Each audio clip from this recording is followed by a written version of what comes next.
Hello, it's Dale here. This is part 3 of my Working with Silk Fibres little mini workshop. Wassailing along from one thing to another. But first I thought I'd just show you the painting that I did last time on my silk paper I made. Stamped it with the leaves and the flowers, if you remember, and I've now stitched on it with metallic thread. And you can see how it's easy. It's very, very easy to stitch on, so it would make wonderful for anything that you're working on, whether it was a garment or a book cover or whatever it was.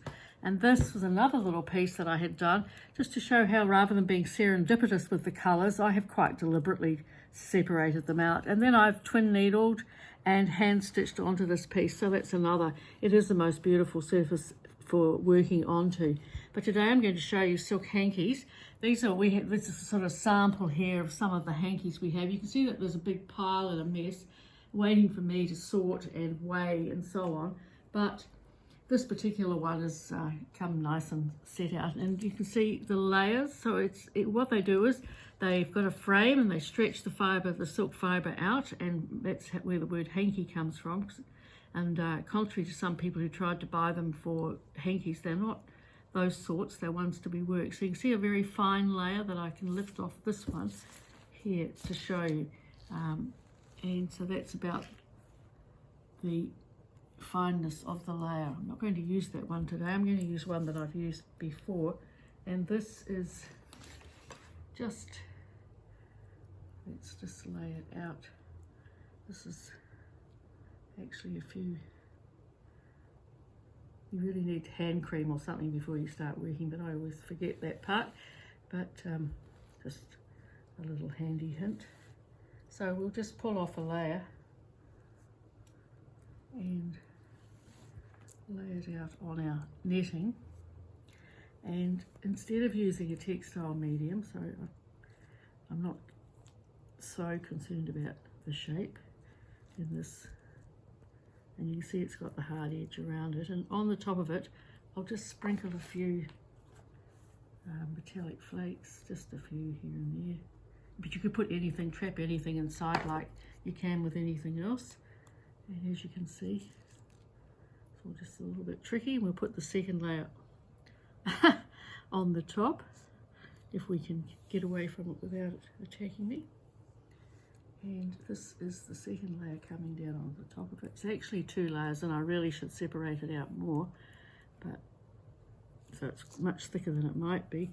And then on the top, just like when I made silk paper, which this is a different sort of silk paper, I put the netting over the top, and this time I'm using what's called CMC paste, which is a methyl cellulose powder. You can have a look at it here, and you mix it with water. We sell it with full instructions, and then you paste it on, and it's sort of like a temporary, it will remain, but it is like a temporary glue. And another one of my sessions, I'll show you what happens afterwards, but in the meantime I'm just sticking it down with the paste.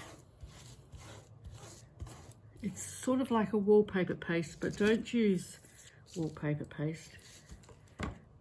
This hasn't got fungicide in it, and so it's a cellulose paste, and we'll just leave it to dry until I appear again another day.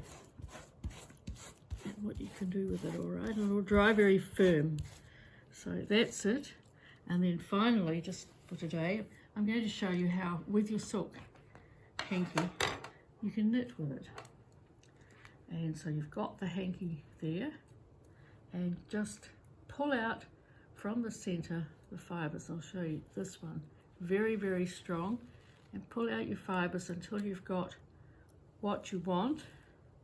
And this is the one that I'm working on. Knitting needle sizes don't matter, big and little, tiny, mix them up, and it's got the strength. And at the moment I'm just knitting away a little piece to show you, which I could make into something like a pair of gloves, but I'm not going to do that. It's very simple, could be with holes in, and I'll just pull this out a little bit further for more strength. You could of course spin this from here and make you a very long, strong piece of fibre. I just muck around as I go. And I will work it into, and because of the nature of what I'm doing, it doesn't matter if I drop stitches or pick them up or double them up or whatever. So I'll just finish this row and then just show you, whoops, just show you what I've done so far. And that's just from pulling out, and you've got that lovely combination of colours and of my knitting. Now it could be bigger or smaller or whatever. So there you go. Come back next time and I'll show you what I've done with that and how this has worked out. Bye bye. Hope that was useful.